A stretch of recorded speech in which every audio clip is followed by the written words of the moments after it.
ಬೆಳಗಾವಿ ಚಲೋಗೆ ಈಗ ಕರವೇ ಬೆಳಗಾವಿಗೆ ಬಂದಿರತಕ್ಕಂಥದ್ದು. ಈ ಸಂದರ್ಭದಲ್ಲೇ ಏನು ಸಂತ್ರಸ್ತ ಕುಟುಂಬದಿಂದ ಒಂದು ಹೇಳಿಕೆ ಬಿಡುಗಡೆ ಆಗಿದೆ. ಏನು ದಾಖಲಾಗಿರ್ತಕ್ಕಂಥ ಪೋಸ್ಕೋ ಕೇಸನ್ನು ನಾವು ವಾಪಸ್ ಪಡ್ತೀವಿ, ಇದರಿಂದ ಏನು ಎರಡು ರಾಜ್ಯಗಳ ನಡುವಿನ ಸಾಮರಸ್ಯಕ್ಕೆ ಧಕ್ಕೆ ಆಗಿದೆ, ನಾವು ಕೂಡ ಕನ್ನಡಿಗರು ಅಂತ ಹೇಳಿ ಈಗ ಏನು ವಿಡಿಯೋ ಹೇಳಿಕೆಯನ್ನ ಸಂತ್ರಸ್ತರ ಕುಟುಂಬ ಬಿಡುಗಡೆ ಮಾಡಿರ್ತಕ್ಕಂಥದ್ದು. ಈ ಬಗ್ಗೆ ಮಾತಾಡಕ್ಕೆ ಏನು ನಿರ್ವಾಹಕ ಮಹದೇವಪ್ಪ ಹುಕ್ಕೇರಿ ಇದ್ದಾರೆ. ಸರ್, ಈಗ ನಿಮ್ಮ ಮೇಲೆ ಏನು ಪೋಸ್ಕೋ ಕೇಸ್ ಕೊಟ್ಟಿದ್ರು ಅದನ್ನ ವಾಪಸ್ ಪಡಿತೀವಿ ಅಂತೇಳಿ ಅವ್ರ ಕುಟುಂಬಸ್ಥರು ಹೇಳಿದ್ದಾರೆ, ಏನ್ ಹೇಳ್ತೀರಿ ನೀವು? ಸರ್ ನೋಡಿ, ಇವಾಗ ನನ್ನ ಮಗಳಂದ್ರು ಅಷ್ಟೇ, ಅವ್ರ ಮಗಳಂದ್ರು ಅಷ್ಟೇ. ಬಟ್ ಈ ಥರ ಆಗಬಾರ್ದಿತ್ತು, ಏನೋ ಆಗಿದೆ.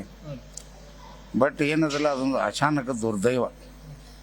ಅದು ಆಗಬಾರ್ದಿತ್ತು, ಆಗಿದೆ ಸರ್. ನಾನಿವಾಗ ಒಂದು 18 ವರ್ಷ ಆಯಿತು. ನಾವು ಸಿಟಿಯಲ್ಲಿ ಸರ್ವಿಸ್ ಮಾಡ್ತೀನಿ, ಸುಳಿಬಾವಿ ಲೈನಲ್ಲಿ ನಾನು ನೌಕರಿ ಮಾಡ್ತೀನಿ. ಎಲ್ಲ ಸಣ್ಣ ಸಣ್ಣ ಮಕ್ಕಳನ್ನ ಸಹಿತ ಸರ್, ನಾನು ಎಲ್ಲರೂ ಸ್ವಲ್ಪ ಯಾರಾದರೂ ಬಿಟ್ಟು ಹೋದ್ರೆ ಅದನ್ನು ಕರ್ಕೊಂಡೋಗಿ ಸ್ಕೂಲಿಗೆ ಬಿಡ್ತೀನಿ ಸರ್. ನಾನು ಯಾರೇ ಇರಲಿ, ನಮ್ಮ ಹಿಂದೂ ಇರಲಿ, ಮರಾಠ ಇರಲಿ, ನಮ್ಮ ಮುಸಲ್ಮಾನ್ ಇರಲಿ, ಯಾವುದೇ ಹುಡುಗರು ಇರಲಿ, ನಾವು ಯಾರಿಗೂ ಭೇದ ಭಾವ ಇಲ್ಲ ಸರ್. ನಾವು ಆ ಥರ ಇಲ್ಲ ಸರ್. ನನಗೆ ಬಡ್ದಾರು ಅಂತ ಹೇಳ್ಕೊಂಡು ನಾನು, ಬಟ್ ಆ ಹುಡುಗಿ ನನಗೇನು ಬೈದಿಲ್ಲ, ನಾನು ಅವಳಿಗೇನು ಬೈದಿಲ್ಲ. ಬಟ್ ಅವ್ರು ಏನು ತಲೆಯೊಳಗೆ ತಿಳಿದಿದ್ದೋ ಗೊತ್ತಾಗಿಲ್ಲ ಸರ್. ಈಗ ವಾಪಸ್ ತೊಗೊಂಡಿದ್ದಾರೆ, ನಿಮ್ಗೆ ಇದರಿಂದ ಅನುಕೂಲ ಇಲ್ಲ ಸರ್, ಅವ್ರಿಗೆ ಗೊತ್ತಾಗಿದೆಲ್ಲ ಸರ್. ನನ್ನ ನಿಜಾಂಶ ಏನು ಅನ್ನೋದು ಅವ್ರಿಗೆ ಗೊತ್ತಾಗಿದೆ. ಬಟ್ ಅವರು ಅಕ್ಕಪಕ್ಕದ ಊರಲ್ಲಿ ಕೇಳಿರ್ಬೋದು ಇವು ಕಂಡಕ್ಟರ್ ಹೇಗೆ ಏನು ಅಂತ. ಬಟ್ ಅವ್ರು ಕೇಳ್ಕೊಂಡೆ ಹಿಂದೆ ತೊಂದಿರ್ಬೋದಲ್ಲ ಸರ್. ನಾನೊಬ್ಬ ಒಳ್ಳೆಯ ಮನುಷ್ಯ ಅದೀನಿ ಅಂತೇಳಿ. ಈ ಗಲಾಟೆಯಿಂದ ಕರ್ನಾಟಕ ಮಹಾರಾಷ್ಟ್ರದಿಂದ ಬಸ್ ಓಡಾಡ್ತಿಲ್ಲ ಸರ್. ಅದು ಇಷ್ಟಿಗೆ ನೋಡಿ ಸರ್, ಈಗ ನೋಡಿ ನನಗೆ ಅವ್ರಿಗೆ ಆದದ್ರಿಂದ ಎಷ್ಟೋ ಜನಗಳಿಗೆ ತೊಂದರೆ ಸರ್. ಈಗ ನಮ್ಮ ಕರ್ನಾಟಕದವ್ರಿಗೆ ತೊಂದರೆ, ಅಲ್ಲಿ ಮಹಾರಾಷ್ಟ್ರದವ್ರಿಗೆ ತೊಂದರೆ. ಇದೇನೋ ಒಂದು ಮಾಡಬಾರ್ದಿತ್ತು, ಮಾಡಿದ್ದಾರೆ ಸರ್. ಈ ರೀತಿ ಇನ್ನು ಮುಂದೆ ಆದರೂ ಆಗಬಾರ್ದು ಸರ್. ನಾವೆಲ್ಲರೂ ಒಂದು ಅಣ್ಣತಮ್ಮರಿದ್ದಾಗೆ ಮಾಡ್ಕೊಂಡು ನೋಡ್ಕೊಂಡು ಹೋಗ್ಬೇಕು. ಇಲ್ಲ, ಆಗ್ಬೇಕು ಸರ್. ಜನರಿಗೆ, ನಮ್ಮಿಂದ ಜನರಿಗೆ ತೊಂದರೆ ಆಗಬಾರ್ದು. ಈಗ ನಿಮಗೆ ನಿನ್ನೆ ಸಾರಿಗೆ ಸಚಿವರು ಬಂದಿದ್ರು, ಇವತ್ತು ನಾರಾಯಣಗೌಡರು ಬಂದಿದ್ರು, ಏನ್ ಮಾತಾಡಿದ್ರು ಅವ್ರ ಮುಂದೆ? ಆರಾಮಾಗಪ್ಪ, ನಿಮ್ಮ ಹಿಂದೆ ನಾವು ಇದ್ದೀವಿ ಅಂತಂದ್ರು. ಅವರೆಲ್ಲರಿಗೂ ನಾನು ಧನ್ಯವಾದ ಹೇಳಕ್ಕೆ ಇಷ್ಟಪಡ್ತೀನಿ ಸರ್. ಎಲ್ಲರಿಗೂ ಸರ್. ಇದಿಷ್ಟು ಏನಂದ್ರೆ ಗಾಯಗೊಂಡು ಆಸ್ಪತ್ರೆಯಲ್ಲಿ ಚಿಕಿತ್ಸೆ ಪಡಿತಿರ್ತಕ್ಕಂಥ ಮಹದೇವಪ್ಪ ಹುಕ್ಕೇರಿ ಹೇಳ್ತಕ್ಕಂಥದ್ದು. ಕ್ಯಾಮ್ರಾಮನ್ ಅಶೋಕ್ ಜೊತೆ ಚಂದ್ರಕಾಂತ್ ಸುಗಂಧಿ, ನ್ಯೂಸ್ 18 ಬೆಳಗಾವಿ.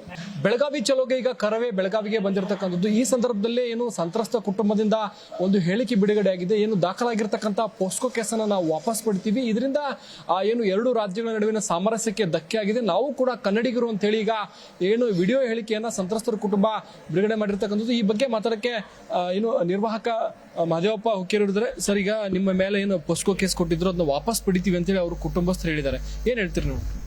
ಸರ್ ನೋಡಿ, ಇವಾಗ ನನ್ನ ಮಗಳಂದ್ರು ಅಷ್ಟೇ, ಅವ್ರ ಮಗಳಂದ್ರು ಅಷ್ಟೇ.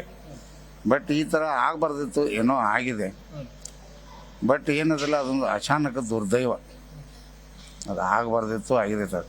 ನಾನಿವಾಗ ಒಂದು 18 ವರ್ಷ ಆಯಿತು. ನಾವು ಸಿಟಿಯಲ್ಲಿ ಸರ್ವಿಸ್ ಮಾಡ್ತೀನಿ, ಸುಳಿಬಾವಿ ಲೈನಲ್ಲಿ ನಾನು ನೌಕರಿ ಮಾಡ್ತೀನಿ. ಎಲ್ಲ ಸಣ್ಣ ಸಣ್ಣ ಮಕ್ಕಳನ್ನ ಸಹಿತ ಸರ್, ನಾನು ಎಲ್ಲರೂ ಸ್ವಲ್ಪ ಯಾರಾದರೂ ಬಿಟ್ಟು ಹೋದ್ರೆ ಅದನ್ನು ಕರ್ಕೊಂಡೋಗಿ ಸ್ಕೂಲಿಗೆ ಬಿಡ್ತೀನಿ ಸರ್. ನಾನು ಯಾರೇ ಇರಲಿ, ನಮ್ಮ ಹಿಂದೂ ಇರಲಿ, ಮರಾಠ ಇರಲಿ, ನಮ್ಮ ಮುಸಲ್ಮಾನ್ ಇರಲಿ, ಯಾವುದೇ ಹುಡುಗರು ಇರಲಿ, ನಾವು ಯಾರಿಗೂ ಭೇದ ಭಾವ ಇಲ್ಲ ಸರ್. ನಾವು ಆ ಥರ ಇಲ್ಲ ಸರ್. ನನಗೆ ಬಡ್ದಾರು ಅಂತ ಹೇಳ್ಕೊಂಡು ನಾನು, ಬಟ್ ಆ ಹುಡುಗಿ ನನಗೇನು ಬೈದಿಲ್ಲ, ನಾನು ಅವಳಿಗೇನು ಬೈದಿಲ್ಲ. ಬಟ್ ಅವ್ರು ಏನು ತಲೆಯೊಳಗೆ ತಿಳಿದಿದ್ದೋ ಗೊತ್ತಾಗಿಲ್ಲ ಸರ್. ಈಗ ವಾಪಸ್ ತೊಗೊಂಡಿದ್ದಾರೆ, ನಿಮ್ಗೆ ಇದರಿಂದ ಅನುಕೂಲ ಇಲ್ಲ ಸರ್, ಅವ್ರಿಗೆ ಗೊತ್ತಾಗಿದೆಲ್ಲ ಸರ್. ನನ್ನ ನಿಜಾಂಶ ಏನು ಅನ್ನೋದು ಅವ್ರಿಗೆ ಗೊತ್ತಾಗಿದೆ. ಬಟ್ ಅವರು ಅಕ್ಕಪಕ್ಕದ ಊರಲ್ಲಿ ಕೇಳಿರ್ಬೋದು ಇವು ಕಂಡಕ್ಟರ್ ಹೇಗೆ ಏನು ಅಂತ. ಬಟ್ ಅವ್ರು ಕೇಳ್ಕೊಂಡೆ ಹಿಂದೆ ತೊಂದಿರ್ಬೋದಲ್ಲ ಸರ್. ನಾನೊಬ್ಬ ಒಳ್ಳೆಯ ಮನುಷ್ಯ ಅದೀನಿ ಅಂತೇಳಿ.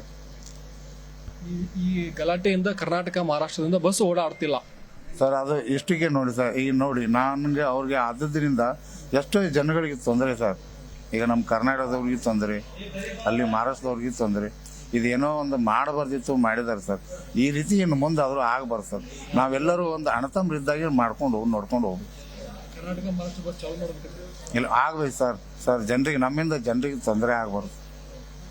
ಈಗ ನಿಮಗೆ ನಿನ್ನೆ ಸಾರಿಗೆ ಸಚಿವರು ಬಂದಿದ್ರು, ಇವತ್ತು ನಾರಾಯಣಗೌಡರು ಬಂದಿದ್ರು, ಏನ್ ಮಾತಾಡಿದ್ರು ಅವ್ರ ಮುಂದೆ? ಆರಾಮಾಗಪ್ಪ, ನಿಮ್ಮ ಹಿಂದೆ ನಾವು ಇದ್ದೀವಿ ಅಂತಂದ್ರು. ಅವರೆಲ್ಲರಿಗೂ ನಾನು ಧನ್ಯವಾದ ಹೇಳಕ್ಕೆ ಇಷ್ಟಪಡ್ತೀನಿ ಸರ್.